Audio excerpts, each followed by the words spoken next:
الله وبركاته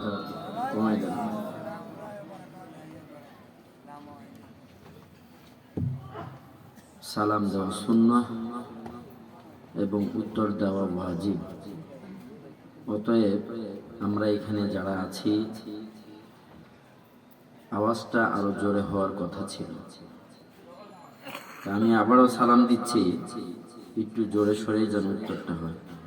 আসসালামু আলাইকুম ওয়া রাহমাতুল্লাহি ওয়া বারাকাতুহু।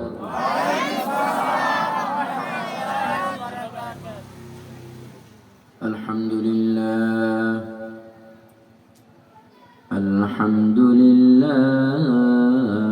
নাহমাদুহু ওয়া নাস্তাঈনুহু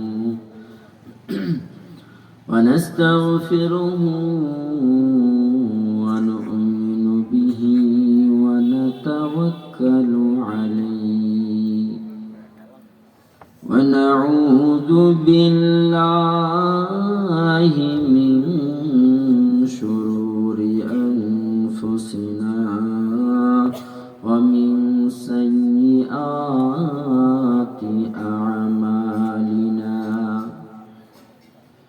মান ইয়াহদিহিল্লাহু ফালা মুদিল্লা লাহু ওয়া মান ইউদ্লিলহু ফালা হাদিয়া লাহু।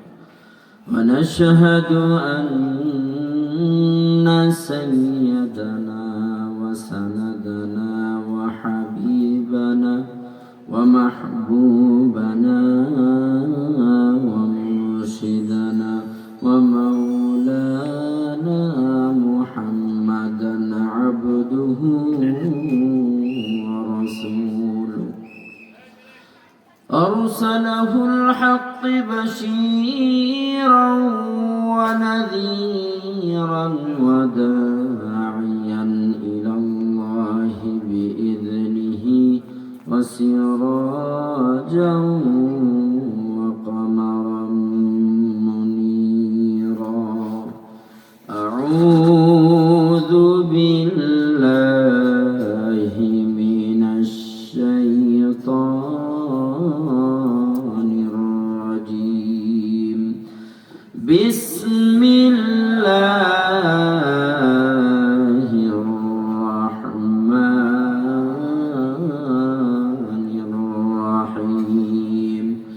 قل إن الموت الذي تفرون منه فإنه ملاقيكم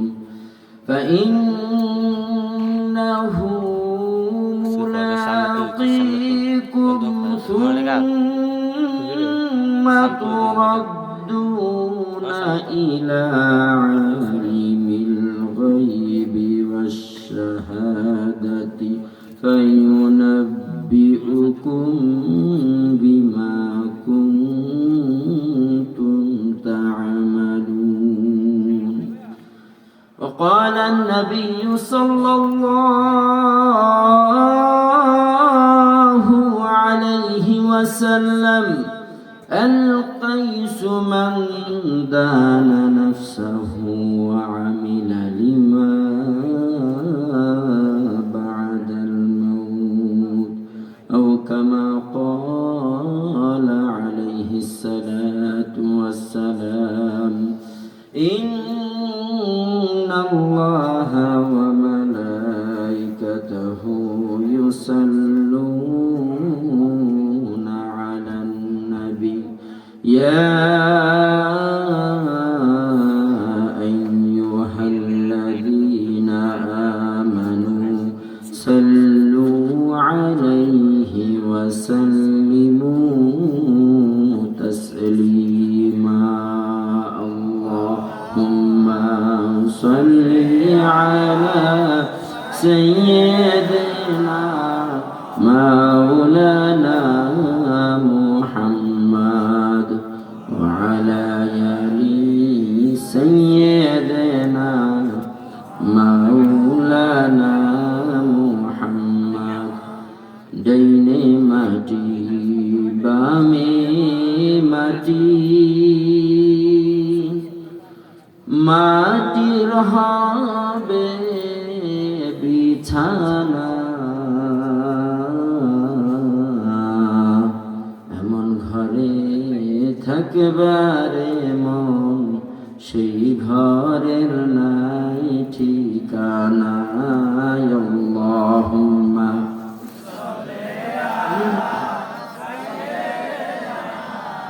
মাওলানা মুহাম্মাদ ওয়ালা আলি সাইয়্যিদিনা মাওলানা মুহাম্মাদ। কবে জানি ডাকে সে যায়, এই বাড়ি ঘর ছাড়িতে,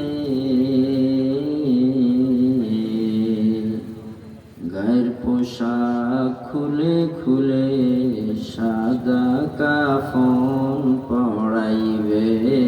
আল্লাহুম্মা সাল্লি আলা সাইয়্যিদিনা মাওলানা মুহাম্মাদ ওয়ালা আলি সাইয়্যিদিনা মাওলানা মুহাম্মাদ। বালাগাল উলা বিকামালিহি কাশাফাদ দুজা বিজামালিহি حسنت جميع خصاله صلوا عليه وآله। رہے میرے مسکن، رہے میرے مسکن،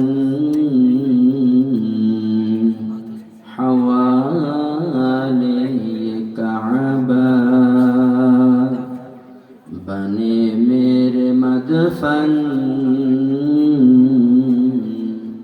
دیار مدینہ بلغ العلا بکمالہ کشف الدجى بجمالہ حسنت جميع خصاله صلوا عليه وآله۔ لا إله إلا الله، لا إله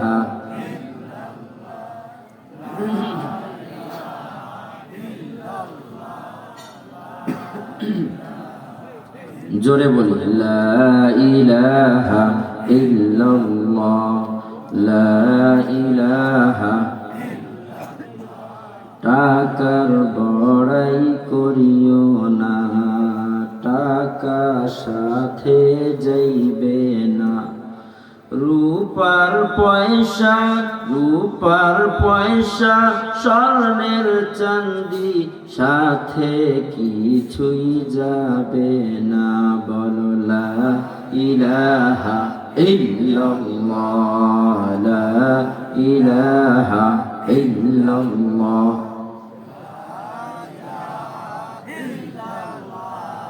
لا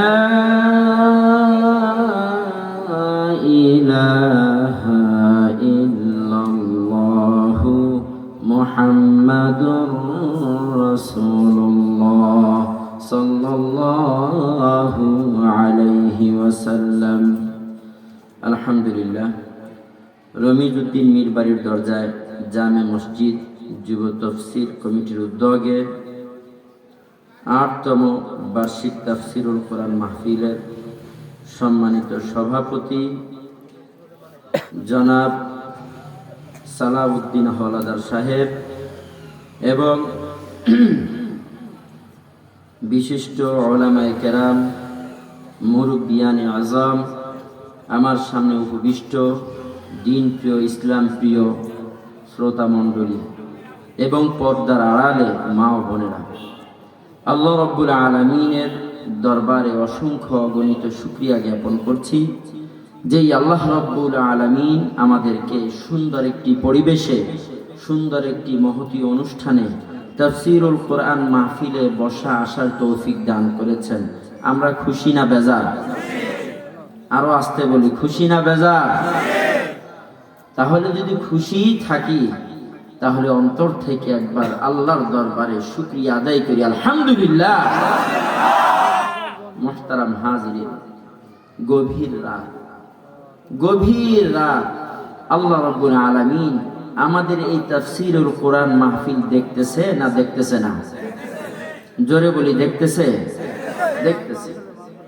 এবং আমরা যারা যারা এইখানে বসা, এখানে যারাই বসে আছি, একমাত্র আল্লাহর রহমতের আশায়, একমাত্র আল্লাহর রহমতের এবং আল্লাহর ভালোবাসার আশায় কিন্তু আমরা বসেছি, ঠিক না বেটি?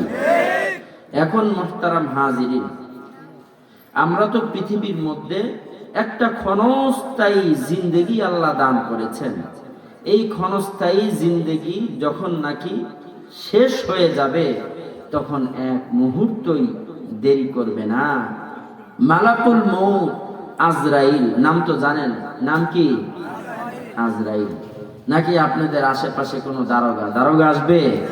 না, মালাকুল মউত এসে হাজির হবে, মার সামনে থেকে বাবার কলিজাটা টান দিয়ে নিয়ে যাবে, বাবার সামনে মার কলিজাটা টান দিয়ে নিয়ে যাবে। এইভাবে মা বাবার সামনে থেকে ওই ছোট্ট শিশু, আপনার কোলের শিশু, তার জানটাও কবজ করে নিয়ে যাবে। সে কি কোনো ওয়ার্নিং দিবে? জোরে বলি, দিবে? তাহলে যদি আমরা সবাই এই খোদার মহব্বতে রাসূল সাল্লাল্লাহু আলাইহি ওয়াসাল্লামের আশিক হয়ে এই ভরা মজলিস, তাহলে আমরা বিক্ষিপ্ত ভাবে বসে আছি কেন? আমরা জিকিরের সহিত একটু সামনে আসি আর ফাঁকা জায়গাগুলো ভরপুর করে দেই। লা ইলাহা ইল্লাল্লাহ, লা ইলাহা। সামনে আসি, আমরা আরো সামনে আসি। পিছনের ভাইদের আমরা জায়গা করে দিই, আরো সামনে আসি। লা ইলাহা ইল্লাল্লাহ, লা ইলাহা ইল্লাল্লাহ। পিছনে যারা ভলেন্টিয়ার আছেন, স্বেচ্ছাসেবকরা আছেন, পাটিগুলো বিছিয়ে দিয়ে। মুহতারাম হাজিরিন, তো এই জিনিসটা হচ্ছে, এই তাফসীরুল কোরআন মাহফিলটা হচ্ছে নিঃসন্দেহে জান্নাতের একটি বাগান। বলেন সুবহানাল্লাহ। কারো কি কোনো সন্দেহ আছে? হাত তোলেন দেখি কার সন্দেহ আছে। এবার হাত তোলেন যে এইটা যে কোরআনের একটা বাগান, জান্নাতের একটি বাগান, কারো কোনো সন্দেহ নাই? দুই হাত তুলে দেখান। লিল্লাহি তাকবীর, নারায়ে তাকবীর। মুহতারাম হাজির, তো এতক্ষণ পর্যন্ত একদম সন্ধ্যা থেকে শুরু করে অদ্যবধি পর্যন্ত বিভিন্ন আলোচকরা আলোচনা করে গিয়েছেন। এত সুন্দর কোরআনের মাহফিল, এত সুন্দর হাদিসের মাহফিল, এক একজন সুন্দর সুন্দর আলোচনা করে গিয়েছেন। এইটা কি, এই আলোচনাগুলো আমাদের কি মনে আছে সবার? হাত তুলি, মনে আছে সবার? আলহামদুলিল্লাহ। আল্লাহ এই আলোচনাগুলো যারা যারা আলোচক বৃন্দ আলোচনা করে গিয়েছে, আর আমরা যারা শুনেছি শ্রোতা, সকলকে ঘরে নিয়ে যাওয়ার তৌফিক দান করুন। কারণ অনেকেই ও যে ঘরের মধ্যে যে বিবি জিজ্ঞেস করবে, ও স্বামী, হে কি ওয়াজ শুনে আসছি একটু বলো দেখি, তখন মাথা চুলকাইবার বলবে, আহারে এই কি যে শুনছিলাম সব ভুলে গেছি। ঠিক না ব্যাঠি? কথাগুলো ঠিক বলতেছি? কারণ মুহতারাম হাজিরিন, আপনার আমার আশেপাশে শয়তান ঘুরঘুর করছে। এই মজলিসের মধ্যে শয়তান ঢুকতে পারছে না। যখন যার পাশে খালি দেখবে, শয়তান বসে যাবে আর গুতাইবে, বলবে, এই তোমার তো ওয়াদা ছিল 10টার দিকে ওই বন্ধু চায়ের স্টলে অপেক্ষা করবে, ওইখানে তোমার কাজ ছিল, ওইখানে একজন টাকা পাওনাদার সে আইসা দাঁড়ায় আছে। এইভাবে খোঁচাইতে থাকবে শয়তান। ঠিক না বেঠিক? তো শয়তান আমাদের প্রকাশ্য শত্রু। শয়তান সদা সর্বদাই সজাগ। সব সময় আমাদের কিভাবে আমলগুলো নষ্ট করে আমরা জান্নাতি নিঃসন্দেহে। আর এই আমরা জান্নাতি মানুষগুলো কিভাবে জাহান্নামে নেওয়া লাগবে, এই শয়তান কুমন্ত্রণা দিতে থাকে, শয়তান চালাকি করতে থাকে। আপনার মৌতের আগ পর্যন্ত যখন নাকি কালিমাটা বের হয়ে যাবে, ততক্ষণ পর্যন্ত আমার আপনার পিছনে মিস্টার শয়তান মেহনত করতেই থাকবে। ঠিক না বেঠিক? বন্ধুরা আমার, কোরআনের মধ্যে অসংখ্য অগণিত আয়াত আছে আপনাদের বিষয়ে, অর্থাৎ দুই শ্রেণীর মানুষের বিষয়ে খুব সুন্দরভাবে কোরআনের মধ্যে স্পষ্টভাবে বলে দিচ্ছেন। আমরা শুনতে রাজি? আল্লাহ রাব্বুল আলামিন পবিত্র গ্রন্থ কালামুল্লাহ শরীফের মধ্যে বলে দিচ্ছেন, ইয়ারফাইল্লাহুল্লাযীনা আমানু মিনকুম ওয়াল্লাযীনা উতুল ইলমা দারাজাত। ও দুনিয়ার মানুষেরা, শুনে রাখো, পৃথিবীর মধ্যে দুই শ্রেণীর মানুষ। ওই দুই শ্রেণীর মানুষের সম্মানকে আমি দুনিয়া এবং আখিরাতের মধ্যে অনেক উঁচু করে দিয়েছি। দুনিয়ার মধ্যে তার সম্মানকে সবার নিকট, সমস্ত মাখলুকের নিকট উঁচু করে দিয়েছি। এবং আরেক শ্রেণীর মানুষ, এই দুই শ্রেণীর মানুষের সম্মান উভয় জগতে, দুনিয়া এবং আখিরাতে অনেক অনেক গুণ উঁচু করে দিয়েছি। সুবহানাল্লাহ। তাহলে এই দুই শ্রেণীর মানুষের কথা কি আমরা শুনতে রাজি আছি? আমরা শেষ পর্যন্ত শুনবো তো, নাকি আমাদের একটু ঝিমুনি আসবে, চলে যাব? আর যদি আসেও বলবেন, শেষ করে দিব। ঠিক না ব্যাঠি? তাহলে কি শেষ পর্যন্ত শুনতে রাজি আছি? বন্ধুরা আমার, আল্লাহ রাব্বুল আলামিন কালামুল্লাহ শরীফের মধ্যে বলছেন, দুনিয়ার মধ্যে প্রথম ক্যাটাগরির মানুষ যারা, তারা হচ্ছে ঈমানওয়ালা, তারা হচ্ছে ঈমানদার, যারা নাকি এইভাবে কোরআন শুনে, কোরআন পড়ার চেষ্টা করে, এইভাবে উলামায়ে কেরামের সোহবতে থাকে, আলেম ওলামাদের সোহবতে থাকে, যারা নাকি ঈমানওয়ালা, ঈমানদার। আল্লাহ রাব্বুল আলামিন বলতেছেন, আমি ওই ঈমানদারদের সম্মান দুনিয়া এবং আখিরাতে অনেক উঁচু করে দিয়েছি। আল্লাহু আকবার। এবং সূরাতুল বুরুজে 25 নম্বর সূরাটা পুরা কোরআনের মধ্যে কয়টি সূরা আছে বলেন দেখি? সবাই বলেন কয়টা? 114টা। কয়টা সূরা? 85 নম্বর সূরা। এই সূরার মধ্যে 22টি আয়াত আছে। সূরাতুল বুরুজ, এই সূরাতুল বুরুজের মধ্যে আল্লাহ রাব্বুল আলামিন কত সুন্দর করে এই ঈমানদারদের বিষয়ে বলছেন এবং আরেক ক্যাটাগরির মানুষের কথা বলছেন।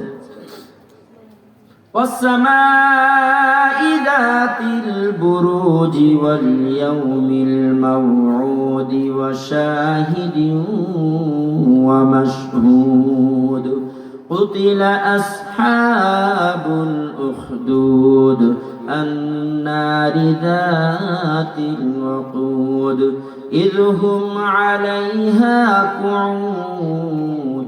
আল্লাহ রাব্বুল আলামিন এইভাবে কসম খাইতেছে, দুনিয়ার মধ্যে আমরা আমাদের কথাকে গ্রহণযোগ্য, কথাকে বিশ্বাস করানোর জন্য আমরা বলে থাকি মায়ের কসম, বাবার কসম, মাথার কসম, বিভিন্ন কসম খেয়ে থাকি। আল্লাহ রাব্বুল আলামিন সূরা বুরুজের মধ্যে সুন্দরভাবে আল্লাহ তার কথাটাকে, আল্লাহর কথা কি আমরা সবাই বিশ্বাস করি না? আল্লাহ কি কসম কাটার কোনো দরকার আছে? কিন্তু গুরুত্ব বোঝানোর জন্য আল্লাহ নিজেই বলতেছে যে কক্ষপথ বিশিষ্ট আসমানের শপথ। আল্লাহু আকবার। আল্লাহ রাব্বুল আলামিন এইভাবে ওয়াসসামাই যাতিল বুরুজ ওয়াল ইয়াউমিল মাউউদ ওয়া শাহিদিন ওয়া মাশহুদ, কাল কিয়ামতের ময়দানের কসম কাটতেছে এবং সামনে পিছনে যারা সাক্ষ্য দান করে অথবা আরাফাতের ময়দানের, এইভাবে কসম খেয়ে আল্লাহ রাব্বুল আলামিন এইভাবে তিনটি কথা বলতেছেন। এক নম্বর হচ্ছে কুতিলা আসহাবুল উখদুদ, ধ্বংস ধ্বংস ওই সমস্ত ব্যক্তিদের উপর ধ্বংস যারা নাকি গর্ত করে এবং যারা নাকি ওই গর্তের মধ্যে ইন্ধন দেয়, আগুন দেয়, এবং ওই গর্তের আশেপাশে যারা হাততালি দেয়, যারা বাহবা দিচ্ছে। এখন প্রশ্ন করবেন, হুজুর যে কাদের কথা আল্লাহ রাব্বুল আলামিন বলতেছে? এইভাবে রাসূলুল্লাহ সাল্লাল্লাহু আলাইহি ওয়াসাল্লাম মুসলিম শরীফের হাদিসের 3005 নম্বর হাদিসের মধ্যে এটা ব্যাখ্যা করে দিচ্ছেন। আল্লাহ রাসূল সাল্লাল্লাহু আলাইহি ওয়াসাল্লাম হযরত খুবাইব রাদিয়াল্লাহু তাআলা আনহু একদিন এইভাবে রাসূল সাল্লাল্লাহু আলাইহি ওয়াসাল্লামের সাথে শুয়ে আছেন। আল্লাহ রাসূলের রান এইভাবে রানের উপরে, খুবাইবের রানের উপরে শুয়ে আছে আল্লাহ রাসূল।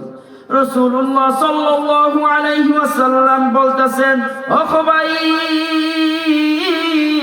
তুমি জানো জানো আল্লাহ রাব্বুল আলামিন এমন কিছু মানুষের কথা বলেছেন, এমন কিছু মানুষের কথা বলেছেন, ওই মানুষগুলো দুনিয়ার মধ্যে ঈমান নিয়ে চলাফেরা করে, বসবাস করে, কিন্তু ওই মানুষগুলোর আল্লাহ রাব্বুল আলামিন কঠিন থেকে কঠিন পরীক্ষার মধ্যে নিবে। অর্থাৎ অনেক কঠিন থেকে কঠিনতম পরীক্ষা তাদের মধ্যে নিবে। এটা হযরত খুবাইবকে বলতেছে রাসূলুল্লাহ।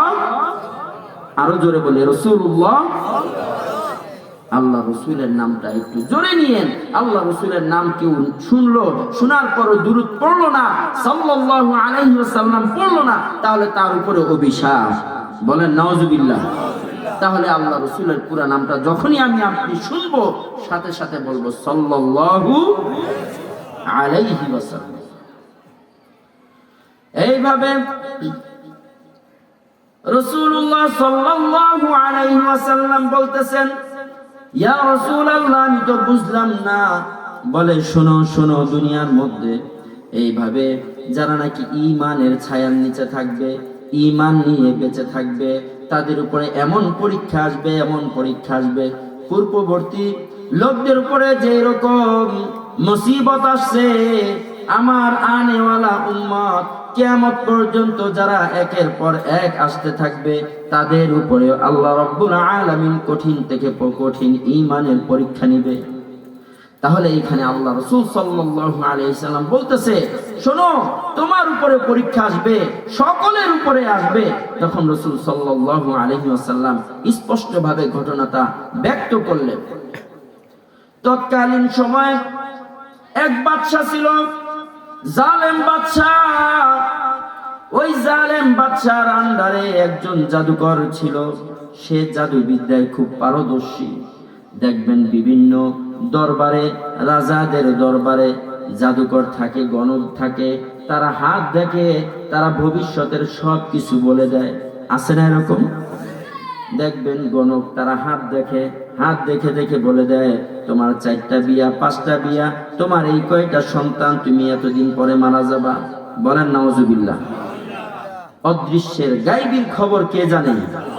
জোরে বলি, কে জানে? দুনিয়ার কোনো মানুষ জানে? গায়বীর খবর দুনিয়ার কোনো নবী জানে? কোনো ওলিয়া উলিয়া জানে?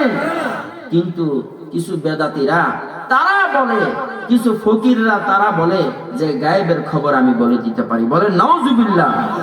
আল্লাহ রাব্বুল আলামিন যারা নাকি শিরককারী, আল্লাহর সাথে শরীক করে, এই শিরককারীকে মাফ করবে না। তদ্রূপ ভাবে ওই যুগে, বাদশার যুগে যে জাদুকর থাকতো, এই জাদুকর বৃদ্ধ হয়ে গেছে। বৃদ্ধ হওয়ার পর এই জাদুকর বাদশাকে বলে, ও বাদশা, আমাকে একজন যুবক দাও, যুবক দাও। আমাকে যখন যুবক দিবা, ওই যুবককে আমি জাদুর বিদ্যা শিখাবো। যখন নাকি বাদশা একজন যুবককে তৈরি করে দিলেন, তার রাজপ্রাসাদ থেকে ওই ইয়ার বাড়িতে, জাদুকরের বাড়িতে যুবকটা প্রতিনিয়ত যাইতো, প্রতিদিন যাইতো। যাওয়ার পরে হঠাৎ মধ্যখানে ওই রাজপ্রাসাদ এবং ওই জাদুকরের বাড়ির মধ্যখানে একজন পাদ্রীর বাড়ি ছিল, খানকা ছিল, ওই পাদ্রীর মাদ্রাসা ছিল। সে পাদ্রী কোরআনের ওহির ইলম, অর্থাৎ ওহির ইলম, যেই ইলমটা নাকি আল্লাহ প্রদত্ত, এই আল্লাহ প্রদত্ত ইলম সে ওই পাদ্রী নিজে শিখাইতো, শিক্ষা দিত, নিজেও শিখত। তখন সেই যুবক প্রতিনিয়ত আসতো, বসতো তার কাছে, এই ওহির ইলমটা সে শুনতো। শোনার পর আস্তে আস্তে আস্তে আস্তে সে ওই পাদ্রীর আল্লাহর উপরে ঈমান এনে ফেললো। বলেন সুবহানাল্লাহ। ওই জাদুকরের বাড়িতে যায়, দেরি হয়ে যায়, ওই যুবককে টর্চার করে, মারে, বলে তুমি কেন দেরি করে আসো, তোমাকে তো আমি জাদুবিদ্যা শিখাচ্ছি। কিন্তু এর মধ্যে ওই পাদ্রীর কাছে এসে যুবক কান্না করে আর বলে যে আমাকে তো ওই জাদুকর খুব প্রহার করে, মারে। তখন ওই পাদ্রী বলে, খবরদার, খবরদার, তুমি যে এইখানে ওহির ইলম, আল্লাহ প্রদত্ত যে ইলমটা শিখতেছো, এটা কোশ্চিন কালেও তুমি কাউকে বলবা না।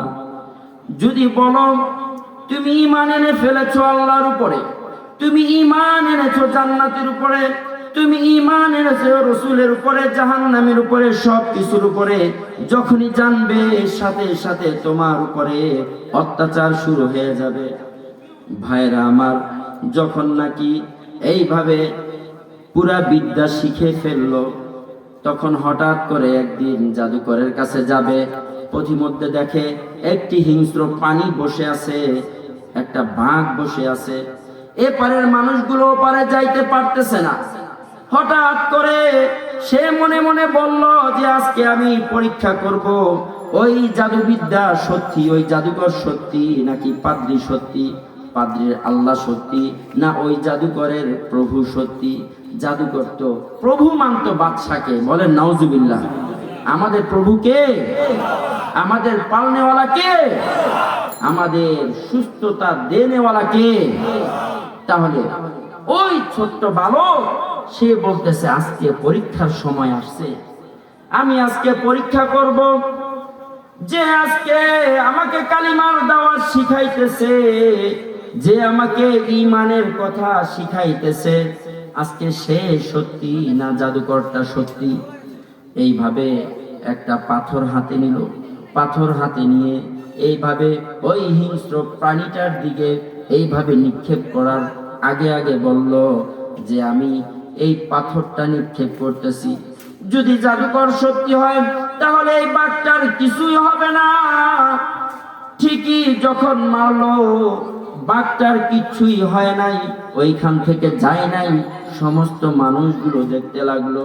আর আরেকটা প্রস্তর খণ্ড নিয়ে যখন নাকি এইভাবে বিসমিল্লাহ বলে আর বলতেছে, যদি পাদ্রী সত্যি হয়, পাদ্রীর আল্লাহ যদি সত্যি হয়, কালিমা যদি সত্যি হয়, জান্নাত যদি সত্যি হয়, জাহান্নাম যদি সত্যি হয়, আমি এই পাথরটা মারার সাথে সাথে তাহলে বাঘটার কোনো কিছু হয়ে যাবে। ঠিকই বিসমিল্লাহ বলে যখন নাকি পাথরটা নিক্ষেপ করলো, আর সাথে সাথে ওই হিংস্র প্রাণী, ওই বাঘটার মৃত্যু হয়ে গেল। আল্লাহু আকবার। মুহতারাম হাজিরিন, তাহলে মৃত্যু দেনেওয়ালা কে? আল্লাহ। জোরে বলি কে? যখন নাকি এই জিনিসটা হয়ে গেল, মানুষজন এগুলো দেখে বললেন, এই যুবক তুমি কে? আমাদের এত বড় বিপদ থেকে বাঁচাইলা। সাথে সাথে দৌড়িয়ে যুবকটা চলে গেল, চলে যে ওই পাদ্রীর কাছে আশ্রয় নিল এবং পাদ্রীকে বলল যে এই ঘটনা হয়ে গেছে। তখন সাথে সাথে পাদ্রী বলল যে খবরদার, খবরদার, এই কথা যেন তোমার বাদশার কানে না যায়। আজ থেকে তোমার বিষয়ে কোনো টেনশন নাই, আল্লাহ তোমার জন্য যথেষ্ট হয়ে গেছে। আল্লাহু আকবার। আল্লাহ তোমার জন্য যথেষ্ট হয়ে গেছে, তোমার কোনো টেনশন নাই, তোমার কোনো ভয় নাই। যখনই কোনো মুসিবতে পড়বা, তোমার সাথে আল্লাহ আছে, আল্লাহর আশ্রয় চাইবা, আল্লাহ থেকে সাহায্য চাইবা। ঠিকই যুবক এই পর্যন্ত ওই যারা নাকি প্রত্যক্ষ করেছিল, যারা নাকি দেখেছিল, ওই মানুষগুলো যুবকের কাছে আসে আর বলে যে ভাই আমাকে একটু পানি পড়া দাও, আমার পেট ব্যথা, ও ভাই আমার কুষ্ঠরোগী আমাকে একটু ফু দিয়ে দাও, ও ভাই আমি অন্ধ আমার চোখটা একটু বুলিয়ে দাও, একটু ফু দিয়ে দাও। যুবক হাত দিয়ে পুছায় দেওয়ার সাথে সাথে, বিসমিল্লাহ বলে দেওয়ার সাথে সাথে অন্ধ রোগী ভালো হয়ে যেত। সুবহানাল্লাহ। কোন কুষ্ঠরোগী যখন যুবকের কাছে আসতো, আসার পর যুবক বিসমিল্লাহ বলে ফু দিত, সাথে সাথে কুষ্ঠরোগীওয়ালা ভালো হয়ে যেত। এইভাবে যখন নাকি আস্তে আস্তে দেশের মধ্যে ঘটনাটা সকলেই শুনতে লাগলো, শোনার পর আস্তে আস্তে সবাই সিরিয়াল ধরতে লাগলো। যদি শোনেন যে আপনাদের এই অঞ্চলে একজন কবিরাজ আসছে, একজন আল্লাহর ওলি আসছে, তখন বলেন দেখি দুনিয়ার মধ্যে কোন মানুষ নাই যে পেরেশানি ছাড়া নাই? আছে কোন মানুষ? প্রত্যেকের ঘরে সংসারে ব্যক্তিগত তার প্রতিটা পার্সোনাল লাইফে কোনো না কোনো পেরেশানি আছে, আছে না? দেখবেন যারা খনকার কবিরাজ, যারা নাকি জাদু টোনা করে, তাদের কাছে যাওয়ার পর তারা বলবে হ্যাঁ আপনার বউ অশান্তি করে, আপনার ছেলে মেয়ে কথা শোনে না, আপনার এইভাবে চাকরি ভালো না, এই কথাগুলো বইলা সে আপনাকে ইমোশনাল করে বলে হায় হায় ওনার কাছে তো বহুত কিছু আছে। হ্যাঁ, আমাদের ঢাকার মধ্যে দেখতাম ল্যাংটা পীর, আপনারা বিশ্বাস করবেন না হয়তো, সে একটা সালাদ চট করে মোহাম্মদপুরের দিক ঘোরাফেরা করত। তো একদিন দেখি তার পিছনে অনেক মানুষ যায়, কিন্তু সে সব সময় উলঙ্গ থাকে, নামাজের সময় নামাজও পড়তো না, তার মোজগুলো এত বড় বড়, দাড়ি এত বড় বড়, নোংরা রাখে। এইভাবে সে যখন চলে, তার মুরিদানদের জিজ্ঞেস করলাম তোমরা ওনার পিছনে চলতেছো কারণটা কি? বলতেছে ওনার কাছে বহুত কিছু আছে, মাল আছে, বহুত কিছু আছে, কারামত আছে। তা আমি বললাম ওনার কি কারামত? সব তো দেখাই যাইতেছে। ওনার কি কারামত? ওনার কাপড় নাই, লুঙ্গি নাই, ওনার তো সবই দেখা যাইতেছে, ঠিক না ব্যাঠি? আমাদের সমাজে এরকম কোন ফকির আছে যারা গায়বীর খবর বলতে চায়, বলে দেয়? এগুলো সম্পূর্ণ শিরককারী। আল্লাহ কখনো এই মানুষগুলোকে মাফ করবে না, আর তাদের মুরিদানদেরও, তারা এই ভ্রান্তর কারণে সবাই জাহান্নামী হবে, ঠিক না ব্যাঠি? ওই যুবক যখন আল্লাহর নাম বলে ফু দেয়, এইভাবে ভালো হয়ে যায়। হঠাৎ করে বাদশার একজন বন্ধু, প্রধান উপদেষ্টা শুনতে পাইল যে আমাদের এলাকার মধ্যে একজন যুবক আছে, এই যুবকের কাছে গেলে সাথে সাথে অন্ধ রোগী ভালো হয়ে যায়, কুষ্ঠ রোগী ভালো হয়ে যায়, প্যারালাইসিস রোগী ভালো হয়ে যায়, যত বড় বড় রোগী আছে ভালো হয়ে যায়। এইভাবে সে চলে আসলো, অনেক হাদিয়া তোফা নিয়ে চলে আসলো। চলে আসার পরে সে ছিল জন্ম অন্ধ, জন্ম থেকে অন্ধ। অনেকে আছে না জন্ম অন্ধ, আছে না ভাইরা আমার? এই জন্ম অন্ধ চলে আসার পরে বলতেছে যুবক তুমি কে? তোমাকে চিনি না, তুমি আমার চোখ দুটো ভালো করে দাও। সাথে সাথে যুবক বললেন আরোগ্যদাতা আমি নয়, রোগ ভালো করার মালিক আমি নয়, এইভাবে রোগ থেকে মুক্তি দেনেওয়ালা আমি না। রোগ থেকে মুক্তি দেনেওয়ালা কে বন্ধুরা আমার? জোরে বলি কে? খাওয়ানেওয়ালা কে? পালনেওয়ালা কে? রোগ দেনেওয়ালা কে? রোগ থেকে মুক্তি দেনেওয়ালা কে? লিল্লাহি তাকবীর। মুহতারাম হাজিরিন, যুবকের কাছে যখন আসলো, যুবক এইবার তার ব্রেন ওয়াশ করলো, অর্থাৎ তুমি যেই মূর্তির পূজা করো, তুমি যেই ধর্মের পূজা করো, আসলে এগুলো কিছুই না, হাতে বানানো মাটি, এগুলা তো কোনো ক্ষমতা নাই, কোনো কিছুর ক্ষমতা নাই। এক বেটা একটা মূর্তি নিয়ে যাইতেছিল, মূর্তি নিয়ে কান্দে করে যাইতেছিল, তার খোদাকে নমস্কার দেয়, এইভাবে খোদাকে ভগবান ভগবান বলে এইভাবে মানে। হঠাৎ করে কি করলো, ওই বেটা এক গাড়ির পাশে এইভাবে রেখে প্রসাব ধরছে, প্রসাব করতেছে দাঁড়ায়। প্রসাব করার পরে সে একটু পরে খেয়াল করলো যে এক কুকুর আইসা, কুকুরের খাসলত কি জানেন? এক ঠ্যাং উঠাইয়া একদম মেশিন ছাইরা দিব, ঠিক না ব্যাঠি? একদম এক ঠ্যাং উঠাইয়া সে তার ভগবানের দিকে একদম দিতাছে দমকল ছাইরা। যখন নাকি দিয়া দিল তখন পিছন দিকে তাকায়া বলল যে বুঝলাম না, হ্যাঁ, যেই আমার খোদা কুকুররে তাড়াইতে পারলো না আর খোদার মুখের মধ্যে মুইতা দিল, হ্যাঁ, এই খোদা আমারে কি সাহায্য করতে পারবো? আমার তো আর সাহায্য করতে পারবো না। মাথা গরম হয়ে গেছে, আশেপাশে কি মুগুর ছিল, এমন বাড়ি মারছে খোদার হাত পা নাক সব ভেঙে গেছে। তাহলে বলেন ওই মাটির তৈরি খোদা কি আমাদের রোগ মুক্তি দিতে পারবে? জোরে বলেন পারবে? আজকে বলে দিতে চাই, এইরকম কিছু সংগঠন, সন্ত্রাসী সংগঠন আমাদের দেশের মধ্যেও আছে, ইসকন নামে পরিচিত। আজকে বলে দিতে চাই, আমরা সংখ্যা গরিষ্ঠ মুসলমানের দেশ, তোমরা সংখ্যালঘু নিরাপদে আছো। যখন কোনো অন্যায় অবিচার করবা আমরা তোমাদের ছাড় দিব না, ঠিক না বেঠিক? আজকে ভারতকে বলে দিতে চাই যে তোমরা আমাদের বৃদ্ধাঙ্গুলি দেখাও, তোমরা আমাদের তোমাদের রক্ত চক্ষু দেখাও, আমরা ঈমানওয়ালা যদি খেপে যাই তোমরা পালানোর জায়গা পাবা না। মুহতারাম হাজিরিন, আজকে আমার ভাই সাইফুলকে প্রকাশ্যে এইভাবে হত্যা করে দিচ্ছে। আজকে বেধর্মীরা তোমরা আমাদের মসজিদের মাইক বন্ধ করে দিচ্ছ তোমাদের পূজার জন্য।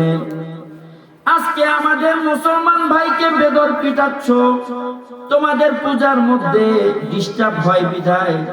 কিন্তু না না, দেখো আজকে আমরা সংখ্যাগরিষ্ঠ মুসলমানের দেশে, তোমরা সংখ্যালঘুরা কখনো নির্যাতিত হও না, উল্টা তোমাদের দ্বারা আমার মুসলমান ভাইয়েরা নির্যাতিত হচ্ছে, ঠিক না বেঠিক?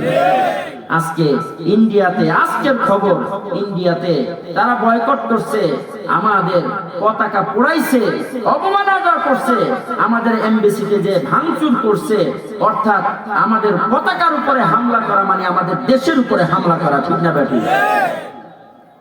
আমরা বলে দিতে চাই, এই শাহজালালের দেশ, শাহপরানের দেশ, শাহ মাকদুমের দেশ, ইমানদাররা খেপে গেলে তোমরা নিস্তার পাবা না, নিস্তার পাবা না।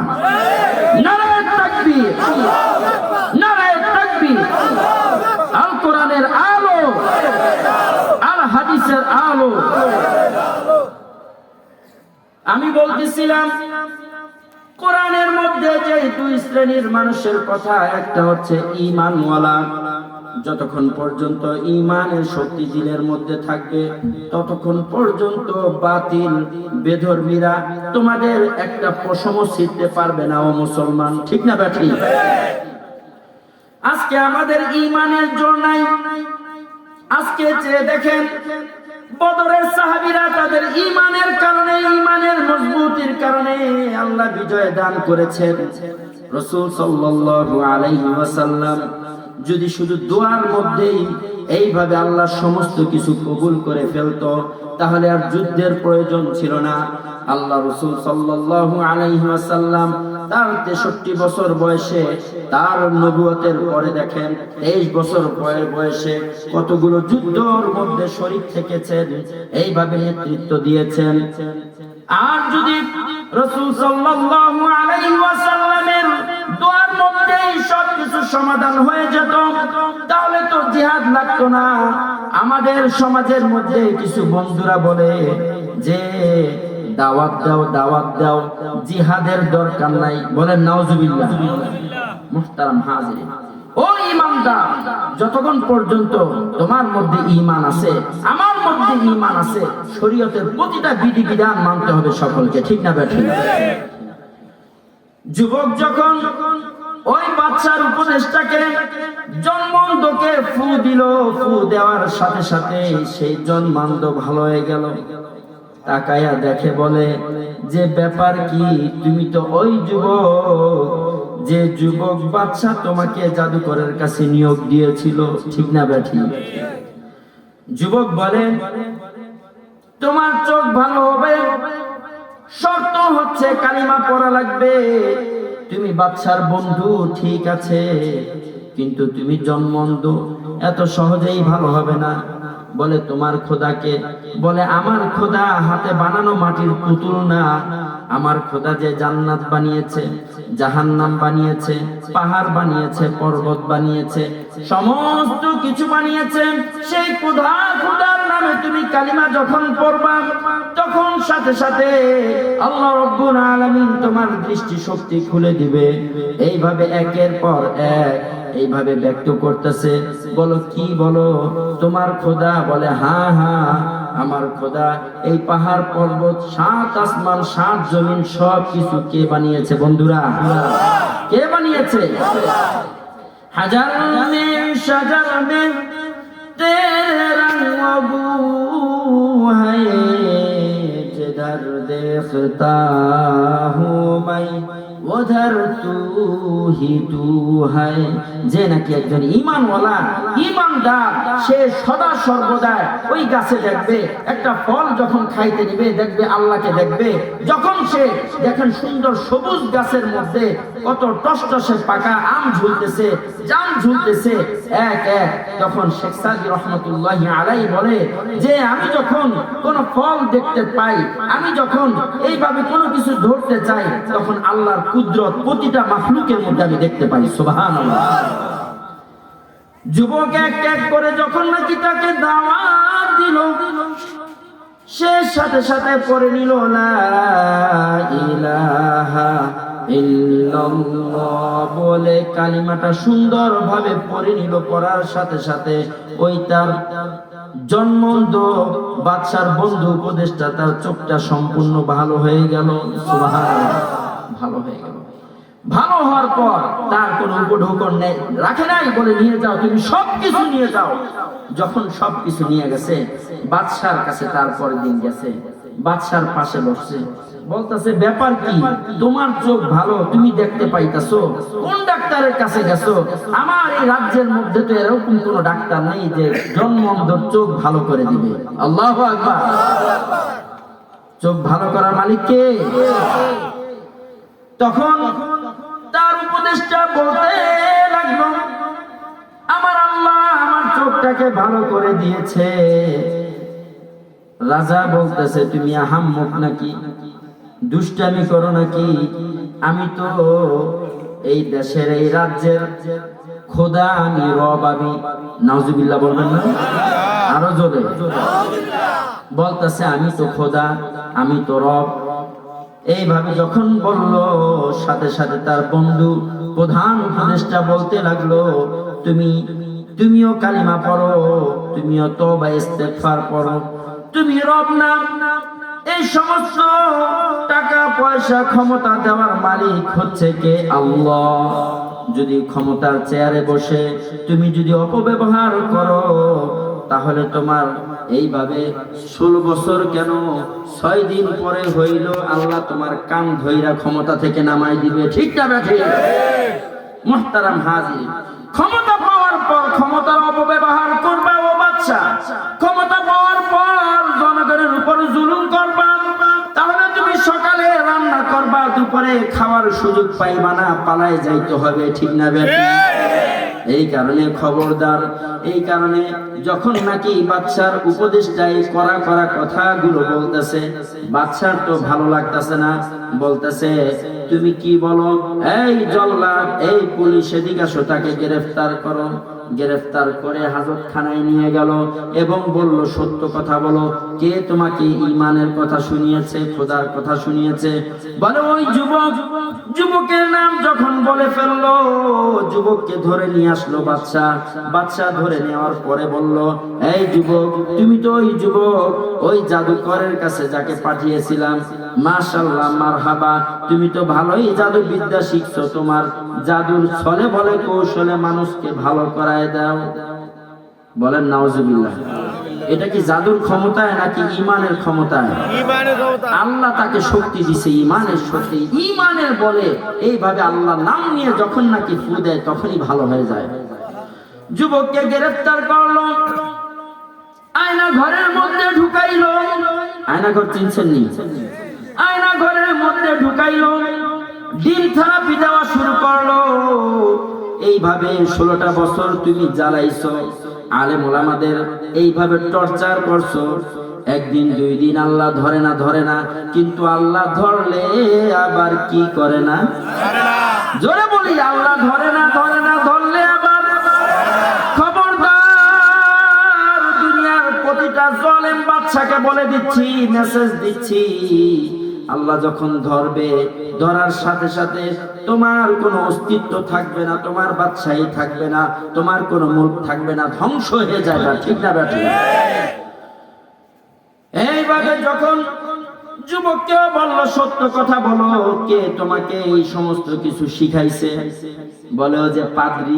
মনে আসেনি পাদ্রীর কথা? পাদ্রী শিখাইছে। পাদ্রীটাকে ধরে নিয়ে আসলো, মৌলবীকে ধরে নিয়ে আসলো। এইবার বলল, তুমি তো নাটের গুরু, বলো দেখি তুমি কেন এইভাবে আল্লাহর দাওয়াত দিচ্ছ, ঈমানের দাওয়াত দিচ্ছ? বলো দেখি, বলো। বলে, ও বাচ্চা, শুনে রাখো, এই 7 আসমান 7 জমিন আল্লাহ বানিয়েছে, আমাদেরকে বানিয়েছে। তোমাকেও আমি থ্রেট দিচ্ছি, মেসেজ দিচ্ছি, ঈমান আনো, কালিমা পড়ো। সাথে সাথে বাদশা কি করলো? ও যে পুলিশ বাহিনী, যে পুলিশগুলা জনগণের মাইর খায়া সেই পলাইছে, এখনো কোনো হদিস নাই। যারা পিটাইছে জনগণকে, ছাত্র জনতাকে, ওলামায়ে কেরামকে, তাদের আজকের খবর দেখলাম, তাদের লিস্ট হইতাছে, ওই আজরাইল পুরা লিস্ট হইতাছে। ঠিক না ঠিক? এইভাবে বাদশা বলল, এদিকে আসো পুলিশ বাহিনী, এই মৌলবীকে ধরো, এই পাদ্রীকে ধরো, একটা করাত নাও তাড়াতাড়ি। মৌলবীকে বলে, তুমি তাড়াতাড়ি বলো, আমি খোদা, আমার উপর ঈমান আনো। নাউজুবিল্লাহ, আমার উপর ঈমান আনো, তাহলে তোমাকে ছেড়ে দিব। এইভাবে করাতটা দিয়ে এক কোচে দ্বিখণ্ডিত করে ফেললো। মনে করছে তার বন্ধুও ভয় পাইবে, যুবকটাও ভয় পাইবে, কিন্তু না, এইভাবে সুন্দরভাবে করাতটা দিয়ে যখন ওই পাদ্রীর ছিঁড়তেছে, সাথে সাথে মুখে বলতে লাগলো, লা ইলাহা ইল্লাল্লাহু মুহাম্মাদুর রাসূলুল্লাহ সাল্লাল্লাহু আলাইহি ওয়াসাল্লাম।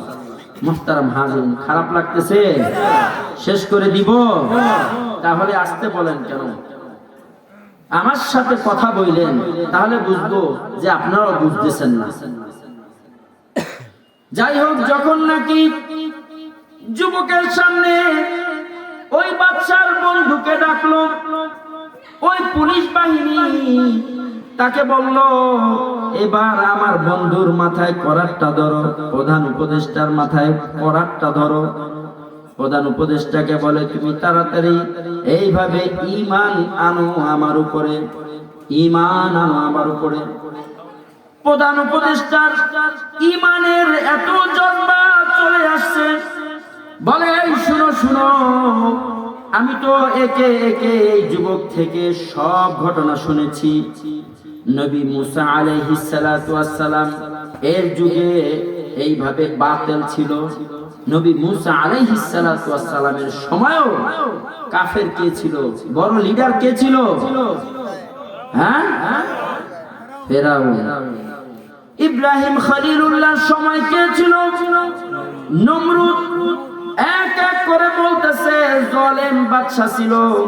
আল্লাহ রাব্বুল আলামিন বলে দিচ্ছেন, জাআল হক ওয়া যাহাকাল বাতিল ইন্নাল বাতিলা কানা যাহুকা।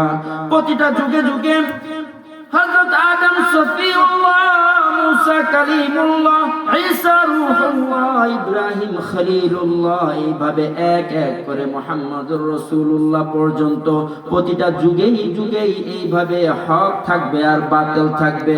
আর আল্লাহ নিজেই বলতেছে, হকের পতাকা, হকের বিজয় আল্লাহ যুগে যুগে দান করবে। সুবহানাল্লাহ। মুহতারাম হাজিরিন, এখনো কি হক এবং কি বাতিল আছে না? বাতিলের পরাজয় কিভাবে হয়েছে? সে পিছনের দরজা খুললা হেলিকপ্টার নিয়ে পালাইছে। ঠিক না ব্যাঠি?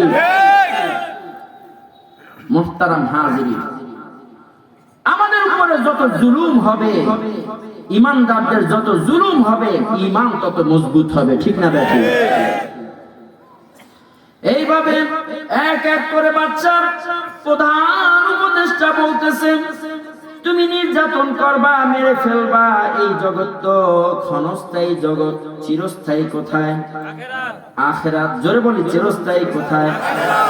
জান্নাতেরই মানুষ মোরা, জান্নাত মোদের ঘর, এই জগতে আপন কেউ নাই রে ভাই, সবাই মোদের পর। আল্লাহু আকবার। অর্থাৎ সুন্দরভাবে বাচ্চাকে বলতেছে, ও বাচ্চা, তুমি জুলুম করবা, মারবা, মেরে ফেলাও, তারপরে রক্তের প্রতিটা ফোঁটা ফোঁটা আল্লাহ আল্লাহ শব্দ বের হবে। ঠিকই তখন বাদশা কি করলো, তার উপর দিয়ে করাত চালিয়ে আরো দ্বিখণ্ডিত করলো। পাদ্রী 2 খণ্ড আর বাদশার উপদেষ্টার বন্ধুর 2 খণ্ড। কয় খণ্ড হইল? 4 খণ্ড হইল। এবার যুবককে বলে, ও যুবক, এখনো সময় আছে, তুমি আমার উপর ঈমান আনো। নাউজুবিল্লাহ। এইবার যুবক বলিষ্ঠ কণ্ঠে বলতেছে, তুমি এই ভয় দেখাইলে কাম হবে না।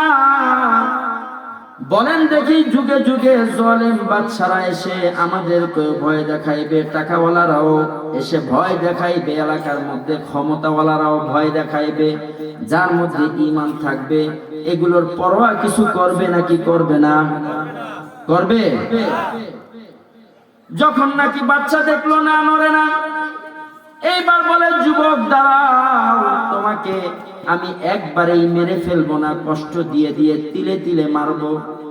তখন কি করলো, ওই পুলিশ বাহিনীকে ডাকলো, র্যাব বাহিনীকে ডাকলো, ডাকার পর নিয়ে যাও এই যুবকটাকে পাহাড়ের উপরে নিয়ে গেল। যাওয়ার পরে যখন নাকি ফেলে দিবে পাহাড়ের উপর থেকে, ওই যুবকটা আসমানের দিকে তাকিয়ে আল্লাহর কাছে সাহায্য চাইলো, আর সাথে সাথে ওই পাহাড়ের মধ্যে ঝলঝলা শুরু হয়ে গেল। নড়তে নড়তে যুবকটা ছাড়া সবাই পড়ে মারা গেল। আল্লাহু আকবার। সবাই মারা গেল। যুবক সুন্দরভাবে বাচ্চার কাছে চলে আসলো। বাচ্চা বলে, ব্যাপার কি রে ভাই, তুমি চলে আসলা, আর গুলা কই, আমার পুলিশগুলা কই? পুলিশগুলা কই? মারা গেছে। এখন বলছে, দাঁড়াও দাঁড়াও, তোমাকে আরো কঠিন শাস্তি দেওয়া লাগবে। সেনাবাহিনী নিয়ে আসছে। এইভাবে আরো কত বাহিনী আছে দেখবেন। এই বাহিনীগুলোকে নিয়ে আসার পরে বলছে, এবার যাও সমুদ্রের মাঝখানে নিয়ে যাও, সমুদ্রের মধ্যে তাকে ডুবিয়ে ফেলে মেরে ফেলবে।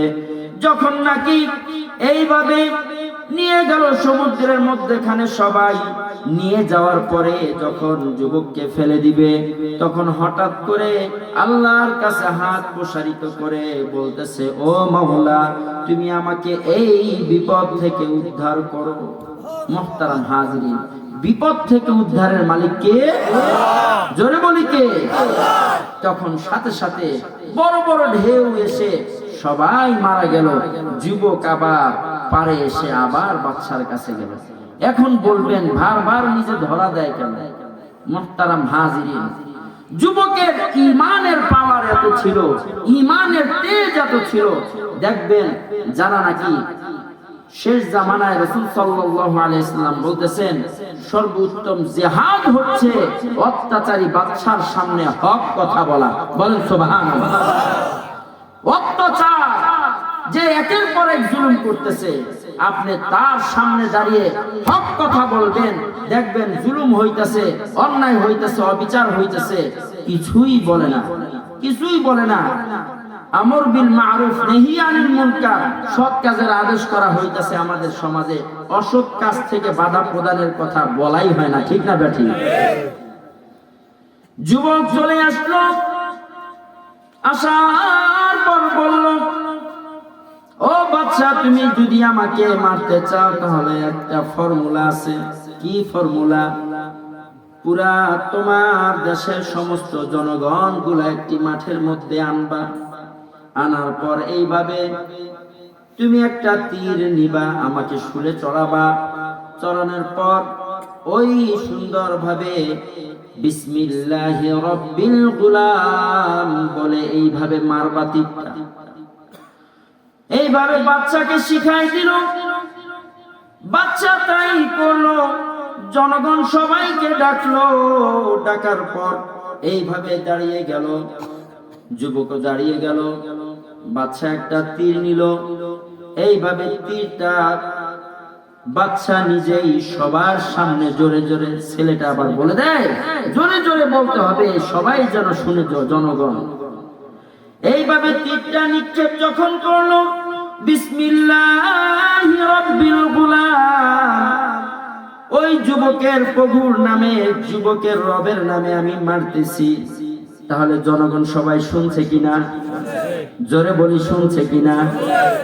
যখন নাকি সবাই শুনে ফেললো আর জোরে তীরটা নিক্ষেপ করলো, যুবকের এক সাইড লেগে যুবকটা ওইখানে তাপড়াইতে তাপড়াইতে মারা গেল, ছটফট ছটফট করতে মারা গেল। আর সবাই চোখ দিয়ে পানি বের হইল এবং বলতে লাগলো, হায় হায়, আমাদের এই যুবক, আমাদের এই হুজুর, আমাদের এই হুজুর আমাদের চোখ ভালো করছে, পানি পড়া দিত, আমাদের তেল পড়া দিত, সব কিছু দিত। আজকে তো এই যুবকটা দেখলাম আল্লাহর নামে সমস্ত কিছু আমাদের পড়া দিত, আর আজকে বাদশাও তো এই যুবকের প্রভুর নামে, যুবকের রবের নামে তীরটা নিক্ষেপ করার পর মারা গেল। এতদিন তো যুবকটাকে মারতে পারে নাই, কারণ যখনই মারতে গেছে তখন যুবকের আল্লাহ যুবককে কি করছে? সহযোগিতা করছে, বাঁচিয়েছে। এগুলা শোনার পর পরে, দেখার পর পরে, সাথে সাথে ওইখানে যত জনগণ ছিল, এইভাবে 1 লক্ষের অধিক জনগণ ছিল, সবাই চিৎকার করে বলতে লাগলো, আমানান্নাস রাব্বিল গুলাম, আমরা সবাই ঈমান এনে পড়লাম ওই যুবকের প্রভুর নামে, লা ইলাহা ইল্লাল্লাহু মুহাম্মাদুর রাসূলুল্লাহ সাল্লাল্লাহু আলাইহি। সুবহানাল্লাহ বলবেন না? বাসায় যে বললেন, আরো জোরে বলি মুহতারাম হাজির। তাহলে ওইখানে এতগুলো লোক যখন নাকি ঈমানের ছায়ার নিচে চলে আসলো, ঈমান আনলো, এখন তো শয়তান গুতাইতেছে, ব্যাপার কি? মন্ত্রীরা বলতেছে, বাদশা একটু উল্টা হয়ে গেল। উল্টা হয়েছে না? উল্টা হয়ে গেল। তাড়াতাড়ি একটা কাজ করেন, গর্ত করেন, গর্ত করেন, আর গর্তের মধ্যে আগুন জ্বালান। আগুন জ্বালানোর পর এক একজনকে গর্তের মধ্যে ঢুকান।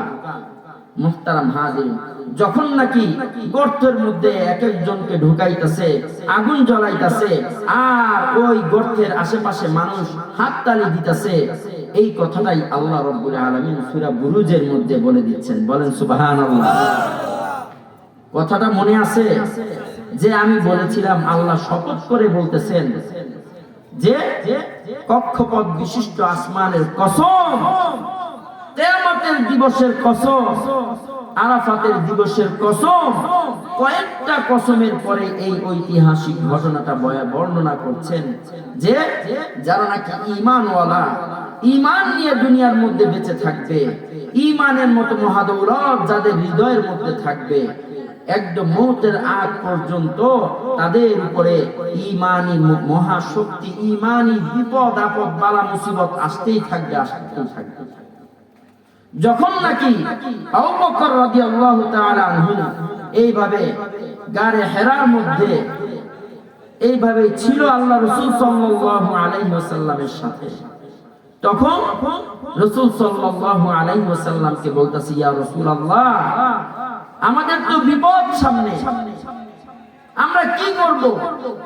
সাথে সাথে রাসূল সাল্লাল্লাহু আলাইহি ওয়াসাল্লাম বলতেছেন, লা তাহজান ইন্নাল্লাহা মা'না, অর্থাৎ টেনশন করিও না, আল্লাহ আমাদের সাথে আছে। বলেন না সুবহানাল্লাহ। আল্লাহ আমাদের সাথে আছে। ও আবু বকর, টেনশন করতেছো কেন? তো মুহতারাম হাজিরিন, যখন নাকি একটা একটা করে গর্ত খুঁড়ে জনগণকে ভিতরে ঘুরতেছে, আর হঠাৎ করে এক মহিলাকেও যখন নাকি ভিতরে ঢুকাবে গর্তের মধ্যে, আগুনের মধ্যে, সাথে একটা ছোট বাচ্চা ছিল, কোলের বাচ্চা। বাচ্চা বলতেছে, এই মহিলার কোলের বাচ্চাটাকে আগে দাও। কারণ কি? দুনিয়ার মধ্যে মা বাবার দিলের মধ্যে সবচেয়ে বেশি মায়া দিয়ে দিয়েছে সন্তানের, ঠিক না বেঠিক? আল্লাহ বলতেছেন আল মাল ওয়াল বানুনা জিনাতুল হায়াতাদ দুনিয়া। আল্লাহু আকবার। অর্থাৎ বান্দা, তোমাদের দিলের মধ্যে সম্পদ আর সন্তানের মহব্বত আমি আল্লাহ দিয়ে দিয়েছি। যখন নাকি ওই মহিলার কোল থেকে বাচ্চা নিজে টান দিয়ে আগুনের মধ্যে ফেলে দিল, এখন বলতেছে মহিলা তোমাকেও ফেলে দিব। মহিলা কান্না করতেছে। এইভাবে বাদশা বলতেছে নিশ্চয়ই মহিলাটা ভয় পাইছে, আমার উপরে ঈমান আনবে, আমার উপরে ঈমান আনবে। হঠাৎ করে দেখে আগুনের ভিতর থেকে ছোট্ট বাচ্চা বলতেছে ও মা, ও মা, তুমি এটা যদিও দেখতেছে আগুন, কিন্তু না, এইটা তো ফুলের বাগান। আল্লাহু আকবার। তুমি তাড়াতাড়ি আসো মা। আল্লাহ জবান খুলে দিছে। মুহতারাম হাজিরিন, যখন নাকি নমরুদ নবী ইব্রাহিম আলাইহিস সালাতু ওয়াস সালামকেও এইভাবে অগ্নিকুণ্ডে নিক্ষেপ করেছেন, তখন কি ওই আগুনের ভিতরটা কি ফুল ছিল না আগুন ছিল? জোরে বলি কি ছিল? ফুলের বাগান ছিল। আল্লাহ বলতেছেন কুলনা ইয়া নারু কুনি বারদান ওয়া সালামান আলা ইব্রাহিম। এই আগুন, আমার নবী ইব্রাহিম ঈমান এনেছে, ঈমানের কারণে কাফেরের ঘরে জন্মগ্রহণ করেছে। তার বাবা ছিল আজব। তার একের পর এক পরীক্ষা নিতে নিতে নিতে নিতে আমি শেষ পর্যন্ত তাকে আগুনের মধ্যে নিক্ষেপ করেছি। সে এখন আমার আগুন পরীক্ষায় পাশ করেছে। এই কারণে আমার হচ্ছে খলিলুল্লাহ। ইব্রাহিমকে কি উপাধি দিচ্ছে? খলিলুল্লাহ, আল্লাহর বন্ধু। কার বন্ধু? আল্লাহর বন্ধু। আমরাও কি আল্লাহর বন্ধু হতে চাই? জোরে বলি চাই। সকলে দুই হাত তুলে দেখি আল্লাহ এই গভীর রজনীতে যারাই শেষ পর্যন্ত থাকবে আছে, আল্লাহ তুমি প্রত্যেককেই তোমার বন্ধুতে রূপান্তরিত করে দাও। বলে আমিন।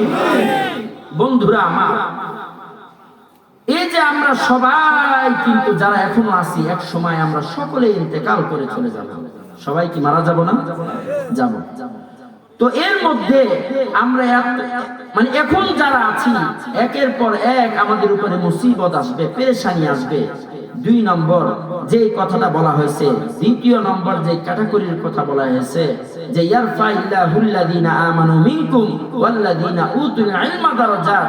আর যাদের মধ্যে কোরআনী ইলম দিয়েছে, আসমানী ইলম আল্লাহ রাব্বুল আলামিন দান করেছে, দুনিয়া এবং জান্নাতে তাদের সম্মান আল্লাহ অনেক বৃদ্ধি করে দিয়েছে। বলেন সুবহানাল্লাহ। এই যে যারা আলেম হচ্ছে, আলেম মসজিদ মাদ্রাসায় পড়ালেখা করে, মাদ্রাসার মধ্যে তলেবে আলেমরা লেখাপড়া করে করেই তো আলেম হচ্ছে, ঠিক না বেঠিক? আপনাদের একটা মাদ্রাসা আছে এলাকার মধ্যে, এইটা তো আপনাদের জন্য গর্বের বিষয়, গর্বের বিষয়। কারণ ইমাম গাজ্জালী রাহমাতুল্লাহি আলাইহি বলতেছেন যে যেই এলাকার মধ্যে একটা মাদ্রাসা থাকবে, একটা প্রতিষ্ঠান থাকবে, ওই এলাকার মধ্যে থেকে বদ্দিন দূর হয়ে যাবে, ওই এলাকার মধ্যে থেকে অসুখ বিসুখ বালা মুসিবত আল্লাহ রাব্বুল আলামিন দূর করে দিবে। বলেন সুবহানাল্লাহ। আমরা কি চাই এরকম একটা প্রতিষ্ঠান, ফুলের বাগান আমাদের এলাকার মধ্যে থাকুক কিয়ামত পর্যন্ত? জোরে বলি চাই। তাহলে যদি আমরা চাই এই প্রতিষ্ঠানটা টিকিয়ে রাখার জন্য, এই মাদ্রাসা টিকিয়ে রাখার জন্য, মুহতারাম হাজিরিন, তাহলে এই মাদ্রাসা টিকিয়ে রাখার দায়িত্ব কাদের? জোরে বলি কাদের? এই প্রতিষ্ঠান, এই কওমি মাদ্রাসা, এই কওমি মাদ্রাসা হচ্ছে আল্লাহ নিজেই এটাকে হেফাজত করবে। কাদের মাধ্যমে? আপনাদের মাধ্যমে। আপনাদের টাকা পয়সা দিয়ে এই প্রতিষ্ঠান চলবে, মসজিদ চলবে। আর যারা নাকি বলবে না না, এই টাকা পয়সা যদি আমি দান করি, এই টাকা পয়সা যদি আমি আল্লাহর রাস্তায় দেই, আমার টাকাটা শেষ হয়ে যাবে, আমার টাকা ফুরিয়ে যাবে, আমার ছেলে মেয়েকে কি রেখে যাব, এটা সম্পূর্ণ ভুল। আল্লাহ রাব্বুল আলামিন আপনার টাকার মধ্যে, আপনার কামাইয়ের মধ্যে এইভাবে 10 জনের রিজিক লিখে রেখেছে। এইভাবে আল্লাহ রাব্বুল আলামিন আপনার টাকার মধ্যে মসজিদের রিজিক, আপনার টাকার মধ্যে ওই এতিমখানার রিজিক, আপনার টাকার মধ্যে এইভাবে এলাকার মানুষ, গরিব গুরাবা মানুষগুলো চলবে, ঠিক না বেঠিক? তাহলে কেনই ভয় পাবো? অর্থাৎ আমি বেশি থেকে বেশি এই মাদ্রাসায় কি করব? দায়িত্ব পালন করব, নিজে থেকে দায়িত্ব পালন করব যে আল্লাহ তুমি আমাকে টাকা দিছো, সম্পদ দিছো, এই মাদ্রাসা মসজিদ যেন ধরে রাখতে পারি। এরকম প্রতি বছর যেন এই কোরআনের মাহফিলটা, তাফসীরুল কোরআনের মাহফিলটাকে ধরে রাখতে পারি। আল্লাহ তুমি আমাদের তৌফিক দাও, বলা আমিন। মুহতারাম হাজিরিন, এক সময় আসবে, ওই সময়টায় আমরা আফসোস করব, শুধু আফসোস করব। রাসূলুল্লাহ সাল্লাল্লাহু আলাইহি ওয়াসাল্লাম বলেছেন, ইযা মাতাল ইনসান, মানুষ যখন মৃত্যুর পরে ঢলে পড়বে, ইনকাতা, বন্ধ হয়ে যাবে, আমালুহু, তার সমস্ত আমল, আপনার সমস্ত আমল বন্ধ হয়ে যাবে। এই আমলগুলো কিয়ামত পর্যন্ত চালু থাকবে না। শুধু তিনটি আমল চালু থাকবে। আও ইলমুন ইনতাফাউ বি, উপকৃত ইলম, যে ইলমটা কোরআন হাদিসের ইলমটা উস্তাদরা ছাত্রদেরকে শিখাইতেছে অথবা আপনি আরেকজনকে শিখাইতেছে, এইটা কিয়ামত পর্যন্ত এই ইলমটা চালু থাকবে। আরেকটা হচ্ছে যে নিজের সন্তানকে এইভাবে হাফেজ বানিয়েছেন, কোরআনী হাফেজ বানিয়েছেন, হাফেজ হয়েছে, আলেম হয়েছে, সে কবরের পাশে দোয়া করবে। আর কি দোয়া করবে? আল্লাহ শিখিয়ে দিচ্ছেন, রব্বির হামহুমা কামা রব্বায়ানি সাগীরা। সাথে সাথে আল্লাহ বলবে, ও ফেরেশতারা, আমার এই বান্দা কবরে আযাব মাফ করে কিয়ামত পর্যন্ত তার কবরটাকে ফুলের বাগান বানিয়ে দাও। বলেন সুবহানাল্লাহ। মুহতারাম হাজিরিন, 3 নাম্বার হচ্ছে সাদাকাতুল জারিয়া। সাদাকা অর্থাৎ আমি আপনি আমাদের টাকা পয়সা থেকে যে দান দক্ষিণা করে যাচ্ছি, এইটাও কিয়ামত পর্যন্ত থাকবে। বলেন না সুবহানাল্লাহ। হযরত আবু বকর রাদিয়াল্লাহু তাআলা আনহু থেকে আমি বেশি বুঝি না, হযরত ওমর ওসমান থেকে আমি বুঝি না। যখনই নাকি আল্লাহ রাসূল সাল্লাল্লাহু আলাইহি ওয়াসাল্লাম কোন টাকা পয়সার প্রয়োজন পড়তে, যুদ্ধের জন্য, ইসলামের জন্য, এইভাবে মসজিদ মাদ্রাসার জন্য, সাথে সাথে রাসূল সাল্লাল্লাহু আলাইহি ওয়াসাল্লাম বলতো, কই আমার সাহাবারা কই, তাড়াতাড়ি তোমরা চাঁদা দাও, আমার কাছে চাঁদা দাও। সাথে সাথে আবু বকর দৌড়িয়ে চলে যেতেন, ওমর দৌড়িয়ে চলে যেতেন, ওসমান দৌড়িয়ে চলে যেতেন। একবার হযরত ওমর বলে, এইবার একটা কাজ করব, সব সময় তো দানের মধ্যে আবু বকর ফার্স্ট হয়, এইবার আমি নিজে ফার্স্ট হব, দেখি আবু বকর কি আনে। আমার মালের পুরো অর্ধেক মাল আমি নিয়ে আসছি, এইবার দেখব কি করে। হযরত ওসমান বলেন, আমি 3 ভাগের এইভাবে 2 ভাগে নিয়ে আসছি, আবু বকরের আগে আমি ফার্স্ট হয়ে যাব। আর আবু বকর রাদিয়াল্লাহু তাআলা আনহু এইভাবে একটা গাঠির মধ্যে বস্তা বেঁধে কাঁধে করে নিয়ে এসে রাসূল সাল্লাল্লাহু আলাইহি ওয়াসাল্লামের কাছে বিছিয়ে দিলেন। আল্লাহ রাসূল সাল্লাল্লাহু আলাইহি ওয়াসাল্লাম বললেন, ও আবু বকর, তুমি কি নিয়ে আসছো? আর ঘরে কি রেখে আসছো? দেখাও দেখাও। মুস্কি মুস্কি হাসে, ওমর হাসে, উসমান হাসে, বলে আজকে তো আবু বকর থেকে বেশি আমি ফার্স্ট হয়ে যাব। আবু বকর এইভাবে বিছিয়ে দিলেন, চোখের পানি টপ টপ করে পড়তেছে। বলতেছে, আবু বকর তুমি কাঁদছো কেন? বলে, ইয়া রাসূলুল্লাহ, ইয়া হাবিবাল্লাহ, আমি সব সময় চেষ্টা করি আমার সম্পদ যতটুকু আছে ততটুকুনি আল্লাহর রাস্তায় দান করে দেওয়ার জন্য। সুবহানাল্লাহ। সবটুকুনি আল্লাহর রাস্তায় দান করার জন্য আমি চেষ্টা করি। তখন বললেন, তুমি কি নিয়ে আসছো আর ঘরে কি রেখে আসছো?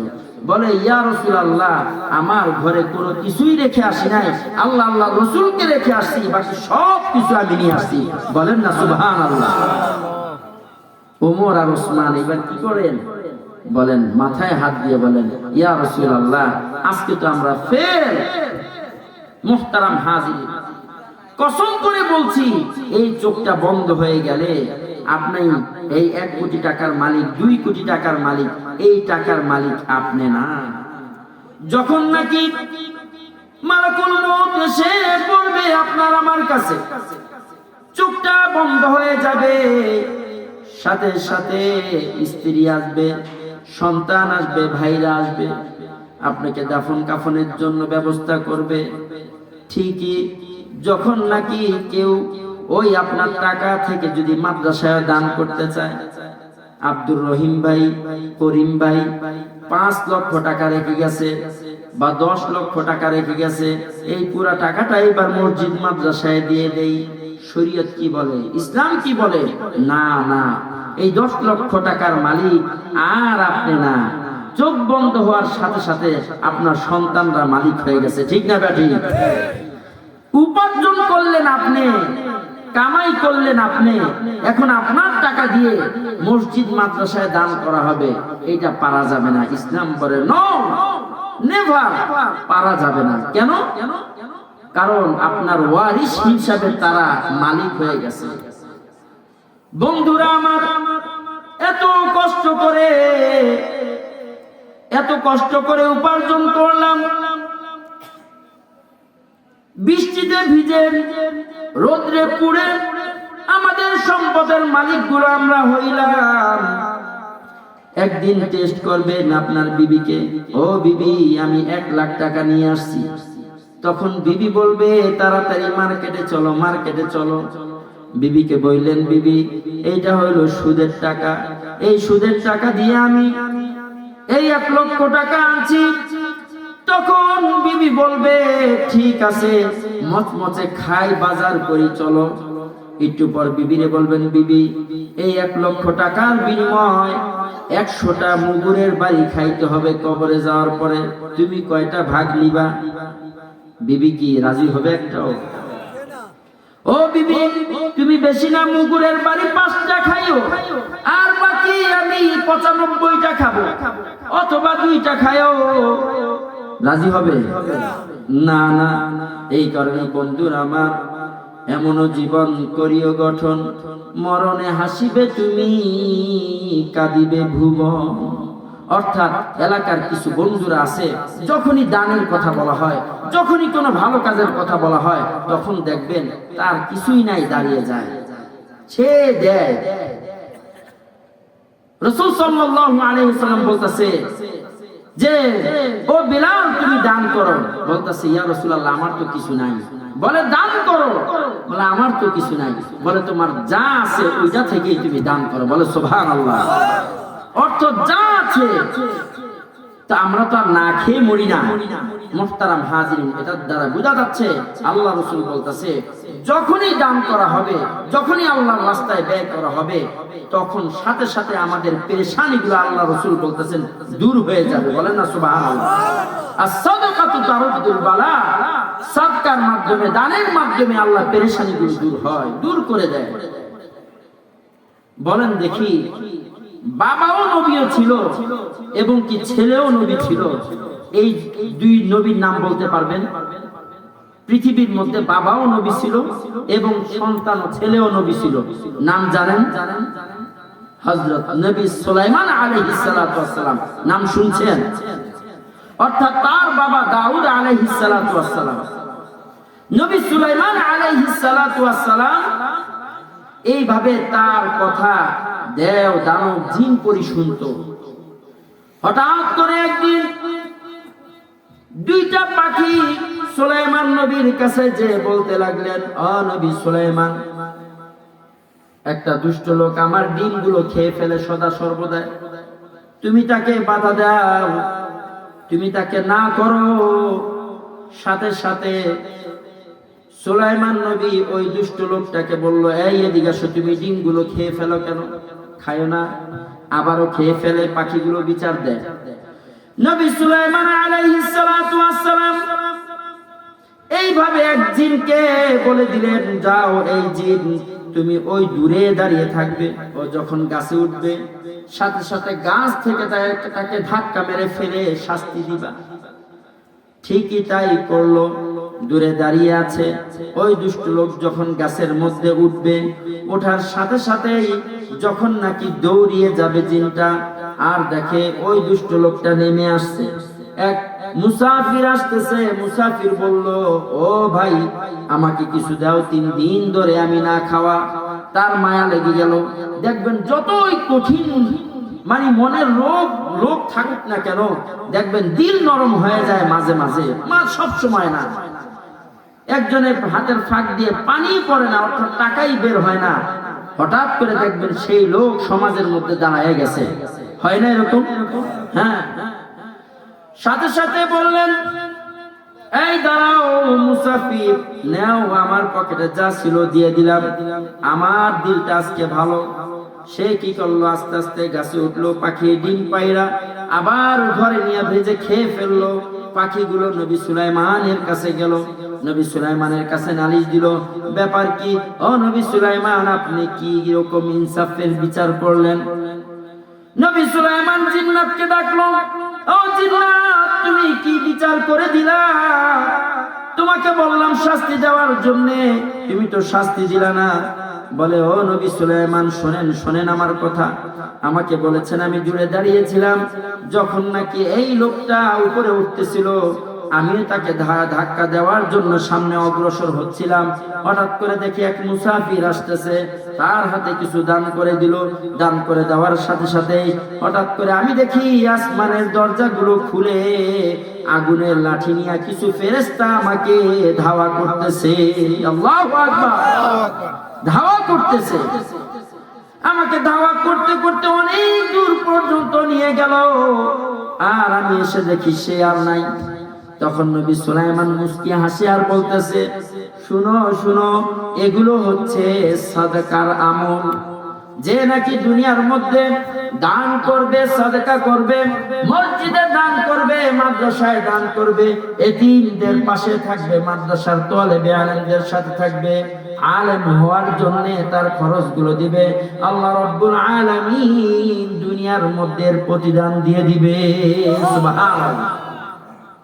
মুহতারাম হাজিরিন, তাহলে যে দুই শ্রেণীর কথা বললাম মানুষের, একটা হলো ঈমানওয়ালা, আরেকটা হচ্ছে যারা নাকি আলেম, কোরআনের ইলম শিক্ষা অর্জন করেছে। এই দুই শ্রেণীর মানুষের সম্মানকে কে উঁচু করেছে? আরো জোরে বলি, কে?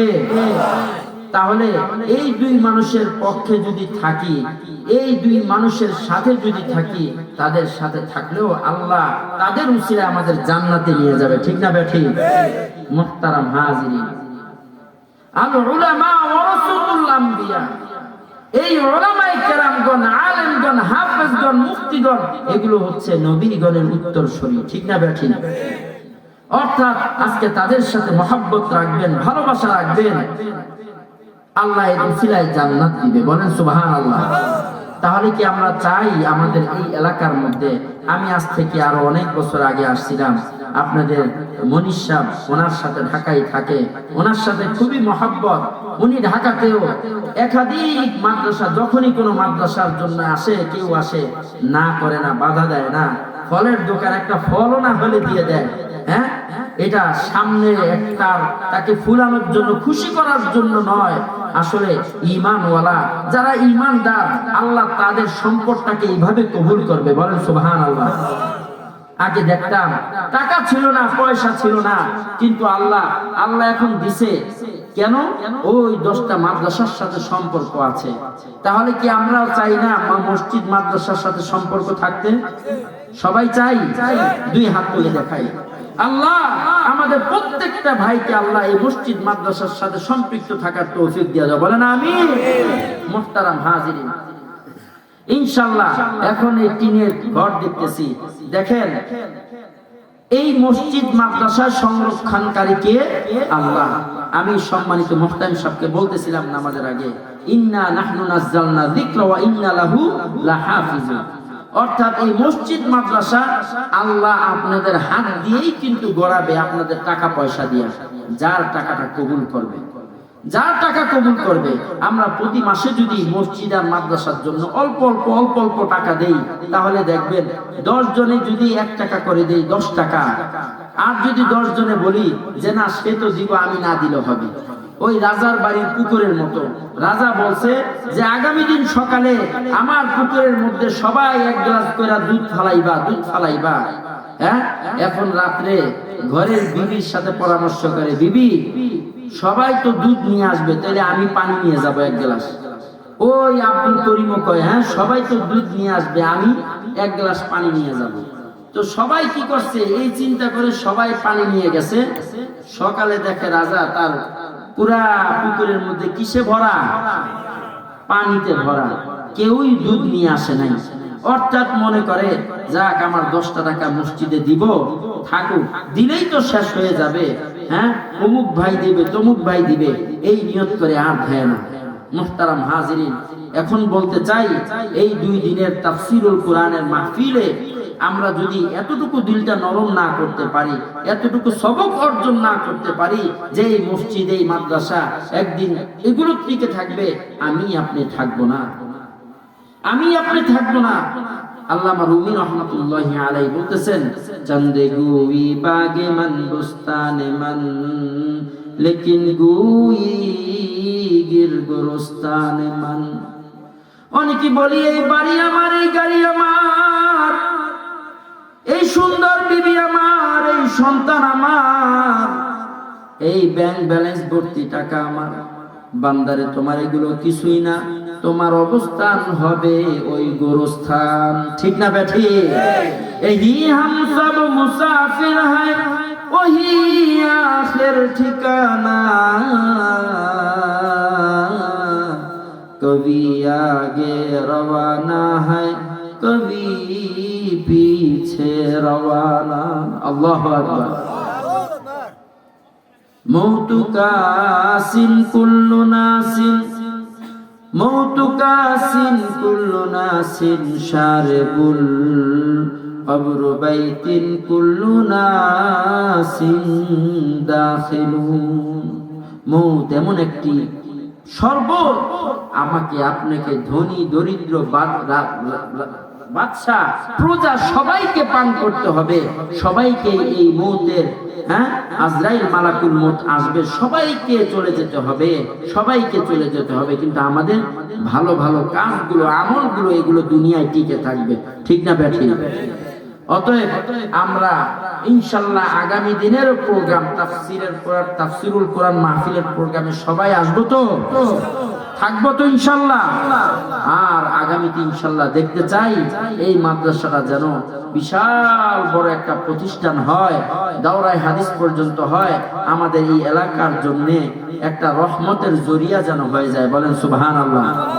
ওই যে মনীষ সাহেব বলতেছেন, এবং আমাদের সালাউদ্দিন হাওলাদার সাহেব, আমাদের মাহফিলের সম্মানিত কমিটির সভাপতি মহোদয়, এই যে অক্লান্ত পরিশ্রম করে, প্রতি বছর উনি অক্লান্ত পরিশ্রম করতেছে। আল্লাহ যেন ওনার হায়াতে, ওনার মালে, ওনার সম্পদের মধ্যে বরকত দান করেন। বলেন আমিন। এবং যারা ইন্তেজামিয়া কমিটি, যারা যুবক ভাইয়েরা, আল্লাহ তোমাদেরকেও হযরত ওমর ওসমানের মতো এইভাবে বেশি বেশি থেকে বেশি এইভাবে দান দক্ষিণা এবং ভালো ভালো কাজগুলো করার যেন তৌফিক দান করে। বলেন আমিন।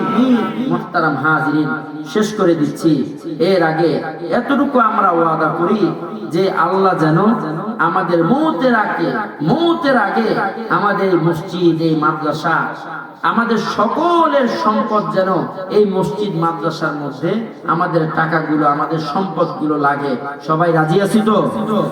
আল্লাহ তুমি সাক্ষ্য। আল্লাহ আমরা এই ভরা মজলিসে, আল্লাহ গভীর রজনীতে, আল্লাহ তোমাকে হাজির নাজির রেখে হাত উঠাই, সবাই হাত উঠাই। আল্লাহ এই মসজিদ মাদ্রাসা, আল্লাহ তুমি আমাদের টাকা পয়সা জান মাল দিয়ে আল্লাহ এটা অনেক বড় করার তৌফিক দিয়ে দাও। বলেন আমিন। মুহতারাম হাজিরিন,